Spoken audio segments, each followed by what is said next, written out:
የምንመለከተው የአብይ ጾም ስድስተኛ ሳምንት ገብርኄርን ይሆናል። ይህ ሳምንት ገብርኄር ተብሎ ይታወቃል። ምን ማለት ነው? ገብር ማለት አገልጋይ ማለት ነው። ኄር ማለት ደግሞ ቸር ማለት ነው። ገብርኄር ቸር አገልጋይ ማለት ነው። በማቴዎስ ወንጌል ምዕራፍ 25 ላይ ስትመለከቱ ጌታችን መድኃኒታችን ኢየሱስ ክርስቶስ ለሶስት ሰዎች መክሊት እንደሰጣቸው ተጽፏል። ለአንዱ 5 መክሊት ሰጠው፣ ለአንዱ 2 ሰጠው፣ ለአንዱ 1 ሰጠው። በባለጸጋ የመሰለው ራሱን ነው። ይሄን ሰጣቸውና ከዛ በኋላ ሊቆጣጠራቸው መጣ ይላል። 5 የተቀበለው ቀረበ። ጌታ ሆይ 5 መክሊት ሰጠኸኝ ነበር፣ ይሄው 5ቱም አለ። 2 የተሰጠውም ቀረበ። ጌታዬ ሆይ 2 መክሊት ሰጠኸኝ ነበር፣ ይሄው እንደገና እጥፍ አድርጌ 2 አተረፍኩ አለው።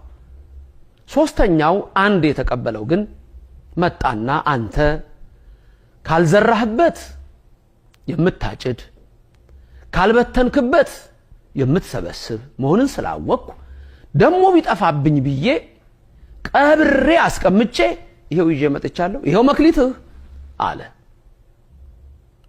ጌታ 5 መክሊት ተሰጥቶት 5 ላተረፈው በጥቂት የታመንክ በብዙ የምትሾም ነህ አለው።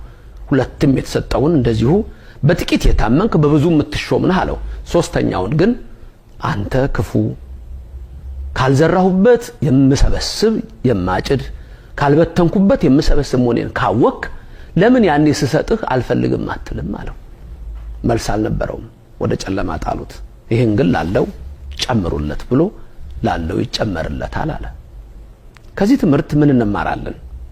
አንደኛ ትምህርቱ ለካህናት ነው።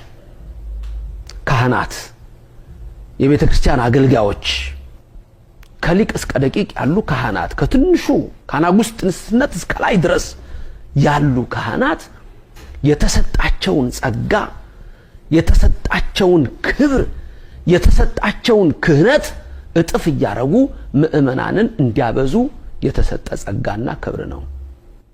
ስለዚህ እግዚአብሔር ከሰጠን የሚፈልግብን አለና ያ አንድ ግን የቀበረው እንደ ይሁዳ አይነቱ ስልጣኑን ያልተጠቀመ ማዕረጉን ያልተጠቀመ ክብሩን ያልተጠቀመ እግዚአብሔርን ያልወደደ ልቡም በክፋት የተመላ ነው።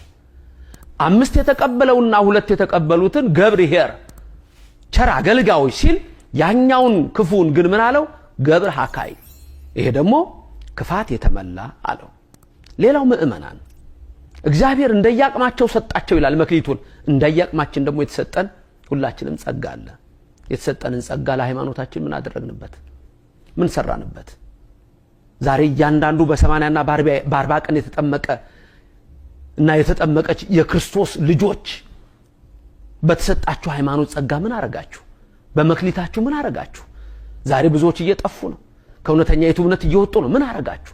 መጀመሪያ ራሳችሁ እንዴት ጠበቃችሁ? ለእግዚአብሔርስ ምን ትርፍ ሰጣችሁ? ምን ትርፍ አላችሁ? የጾም ትርፍ አላችሁ?